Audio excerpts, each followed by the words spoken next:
Did ancient alien arrive 3,500 years ago? A strange papyrus described a massive UFO encounter and was found in Egypt. The exact time of the first UFO sighting on Earth is unknown.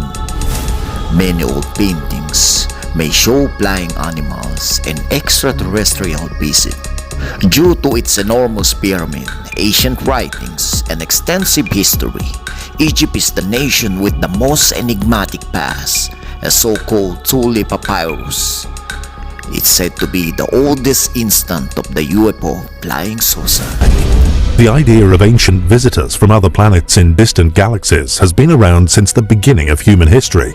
Although the theory has undoubtedly gained tremendous popularity over the past few decades, nearly every ancient tribe and civilization found on Earth, regardless of geographical location, have a story regarding visitors from other planets, of a legend which tells of alien visitors, but they retained invaluable data, reliable knowledge which was passed down from generation to generation. Details surrounding their ancient visitors' home solar system, details that at the time modern civilization had yet to discover. Known as the Nomo, the Dogon tell of giant reptilians who had traveled here from a small sister star of Sirius, a star with a 40-year orbit that the Dogon still celebrate every 40 years. What is remarkable about their claims, however, is the details they give regarding the Sirius system and indeed the Nomo's home star, a tiny star which our modern telescopes did not confirm the existence of until several years after the first cataloguing of this information. Another strange reaction to these remarkable experiences within these ancient cultures is a wanting to replicate the appearance of these entities. These interplanetary visitors often brought gifts in the form of knowledge. Due to these revelations, many of our ancestors have perceived these beings as godlike. The teaching of agriculture, the gift of hops, cannabis. The Dogon state that hemp was a gift from the Nomo. Indeed, the dog star is the source of the planet's name. Even strawberries, among many other living things, and ingenious techniques of managing such, have been said throughout antiquity, indeed throughout the world's cultures, to have first arrived here on Earth in the form of gifts from these beings. The Dogu meaning clay figure, could be seen as commemorative creations in memory of such entities visiting our planet in the past. Made during the late Jomon period over 10,000 years ago, made with such tremendous skill and artistic accuracy, you have to wonder if these were not created with the purpose of remembering a detailed image of our guests' appearances, then what else were they created for? Or more specifically, to look like? Interestingly, some of the figures appear to have been deliberately created missing limbs, resting on intricately made crutches. Was this done with a likeness to real beings, possibly battle-scarred from previous more hostile encounters?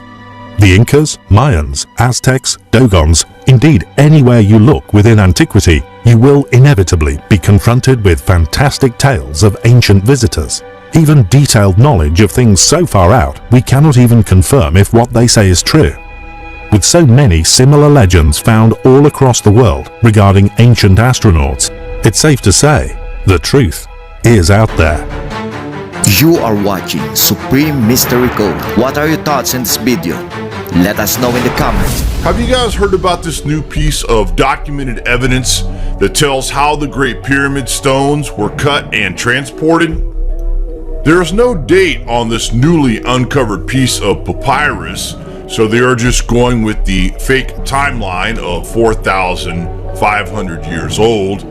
The new discovery was published in the UK on Channel 4, and they claim that after deciphering the papyrus that was written by a squad leader by the name of Mira, the stone blocks were ferried across the Nile in a series of purpose-built canals that delivered them as close to the construction site as possible. They were then rolled over on special tracks. The same type of boats might have also been used to transport the granite from Aswan. They claim they have 3 months in the life of this man detailed on this papyrus, and they have attempted to reconstruct the type of boat that may have been used in the transportation of these huge stones. After careful planning and cutting of wood, they bound the boat together using an incredible 3 miles of rope. They swelled the wood in the water to make it watertight, and then they loaded a limestone block onto the boat. The result? The boat almost capsized after a very short journey, and the block almost fell into the water. We should stress the fact that this effort was the result of around 30 highly skilled workers over a period of 6 months.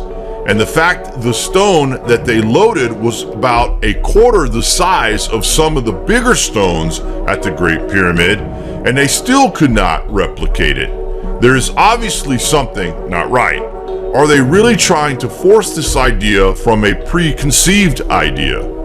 It's not impossible to comprehend the massive stones at Giza were transported 500 miles up the Nile by boat. The thing that is almost impossible to understand is the scale. There would have to have been thousands of boats. They have found about 5 small boats. Where are the rest, and would they really have held such massive loads? How did they load the boats? In modern times, they use heavy machine-powered cranes. How many people were involved? There would have to have been over 100,000 workers to cut, transport, and fit into place one gigantic stone block every 6 minutes for 25 years. The stones of these pyramids are so neatly fitted that you cannot even fit a razor into the gaps. And what is the Great Pyramid? It's not a tomb. It can't be. It is far too elaborate and industrious to simply be a tomb for a king and queen. Isn't that just crazy? The piece of papyrus that has been discovered is sure to throw up more questions than answers. It just does not fit with the actual evidence. Could this be a desperate attempt by Egyptologists to hide the truth? Or perhaps it is just a neat idea to create a lot of publicity for financial gain. Who knows? We hate to discredit these findings, but this piece of papyrus doesn't actually say the stones are for the Great Pyramid. It could very well be an accurate account of transporting quarried rock for something, but we highly doubt it was for the Great Pyramid. Described as the greatest discovery in Egypt this century, it is hard to disagree, but what we have here is a piece of dynastic Egyptian history, not history from the Great Pyramid. Welcome to Supreme Mystery Code. The History Channel will blow your mind. Our mission is to make learning history exciting for all age groups. Join us. Let's all explore and investigate the hidden secret from the past.